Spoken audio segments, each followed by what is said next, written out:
नमस्कार, मी दिव्या. तरुण भारत संवादच्या आजच्या बातमीपत्रात आपलं स्वागत. सर्वप्रथम नजर टाकूया आजच्या टॉप 3 हेडलाईन्सवर. रत्नागिरी नागपूर राष्ट्रीय महामार्गावर शिरढोण येथे भीषण अपघात. उभ्या ट्रॅक्टर ट्रॉलीला कारची जोरदार धडक. कारमधील पती पत्नीचा जागीच मृत्यू. कागलमधील लक्ष्मी टेकडी परिसरात भीषण अपघात. अज्ञात वाहनाची स्कूटरला पाठीमागून जोरदार धडक.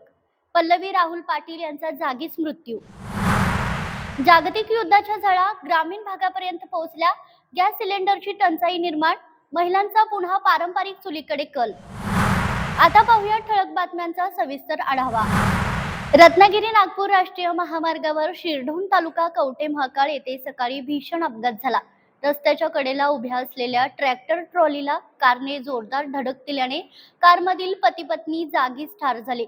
मृत दाम्पत्य हे कसबा बौडा येथील असून ते अक्कलकोट येथे स्वामी समर्थांच्या दर्शनासाठी जात होते.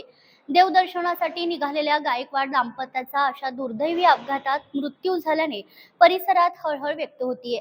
मृतदेह पुढील तपासणीसाठी कवठे महाकाळ येथील उपजिल्हा रुग्णालयात पाठवण्यात आला असून कवठे महाकाळ पोलीस ठाण्यात गुन्हा दाखल करण्यात आलाय. अधिक तपास सुरू आहे.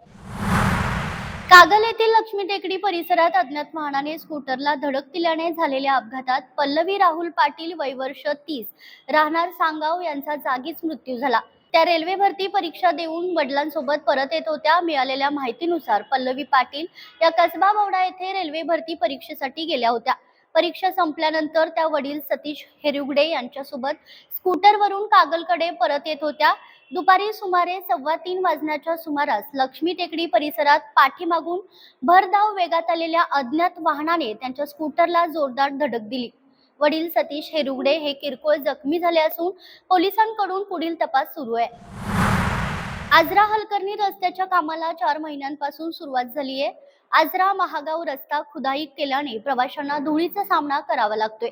त्याचबरोबर या रस्ता खुदाईमुळे बस सेवा बंद करण्यात आली आहे. बस सेवा बंद असल्याने प्रवाशांचे हाल होते.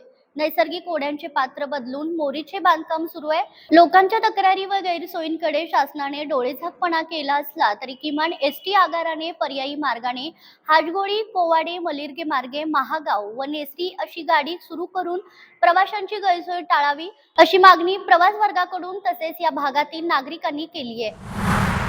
अमेरिका, इस्रायल आणि इराण युद्धाच्या झळा आता ग्रामीण भागापर्यंत पोहोचल्या आहेत. स्वयंपाकाच्या गॅस सिलेंडरची टंचाई निर्माण झाली आहे. त्यामुळे ग्रामीण भागातील महिला स्वयंपाकाकरिता घरगुती चुलीकडे वळू लागल्यात. सध्या माती आणि विटा यांनी बनवलेल्या निर्धूर चुलींना मागणी वाढली आहे. कुंभार समाजातील कारागिरांना पुन्हा एकदा चांगला दिवस येण्याची शक्यता निर्माण झाली आहे.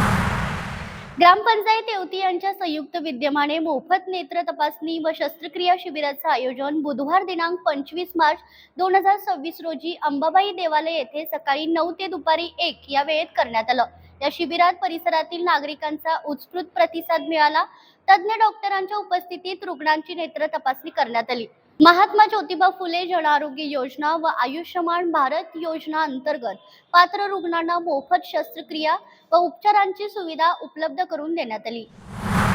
हातकणंगले तालुक्यातील किनी येथील जिल्हा परिषद कन्या विद्यामंदिर शाळेने आधुनिक शिक्षणाच्या दिशेने मोठी झेप घेतली आहे.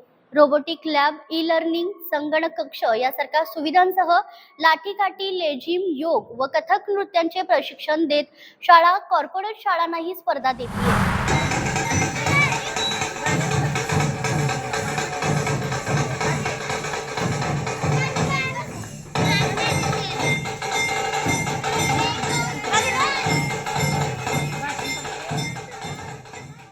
पण येथे सर्व सुविधा मोफत उपलब्ध असूनही पालकांचा इंग्रजी शाळांकडे वाढता ओढा ही चिंतेची बाब ठरत आहे.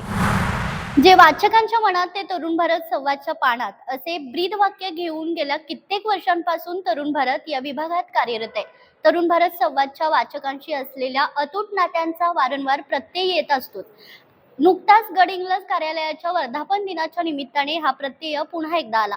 तरुण भारत संवादच्या गडहिंग्लज कार्यालयाच्या वर्धापन दिनानिमित्त शुभेच्छा देण्यासाठी कार्यालयाच्या प्रांगणात मान्यवरांची मांदियाळी जमली होती. कोल्हापुरातील उचगाव येथे पारंपरिक संस्कृतीचा अनोखा संगम पाहायला मिळाला. बजरंग आखाड्याचे वस्ताद जयवंत पाटील आणि राष्ट्रीय खेळाडू अनिता पाटील यांच्या घरी जन्मलेल्या शिव आणि शाहू या जुळ्या नातवांच्या स्वागतासाठी भव्य आणि पारंपरिक सोहळ्याचं आयोजन करण्यात आलं होतं. या आगळ्या वेगळ्या स्वागताची सुरुवात थेट आखाड्यातून करण्यात आली. चिमुकल्यांच्या कपाळाला आणि पायाला लाल मातीचा टिळा लावून त्यांना आखाड्यात विराजमान करण्यात आलं. त्यानंतर ढोल ताशे, हलगी, तुतारी, लेझिम आणि झांज पथकाच्या गजरात त्यांची भव्य मिरवणूक काढण्यात आली. तरुण मुलींना एक असं सांगावंसं वाटतं की आताच्या या धावपळीच्या युगात खरोखरच आपण मोबाईलच्या अनेक याच्या नादी लागलो असून ही आपली संस्कृती जपली पाहिजे. पारंपरिक पद्धतीचा खेळ खेळला पाहिजे. अंगमेहनतीचे खेळ खेळले ना आपली तब्येत खरोखरच तंदुरुस्त राहते.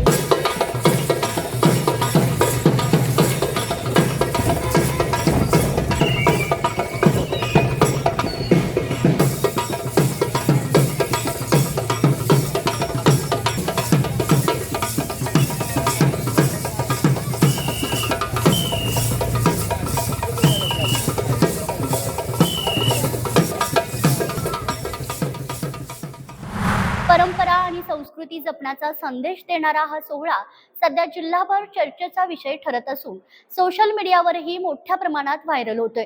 पाटील कुटुंबाच्या या उपक्रमाचे सर्वत्र कौतुक होते. तर या होत्या आजच्या जिल्हाभरातील ठळक घडामोडी. अशाच नवीन अपडेटसाठी पाहत रहा तरुण भारत संवाद कोल्हापूर. चॅनेलला सबस्क्राईब करा आणि बेल आयकॉन दाबायला विसरू नका. पुन्हा भेटूया उद्याच्या बातमीपत्रात. तोपर्यंत नमस्कार.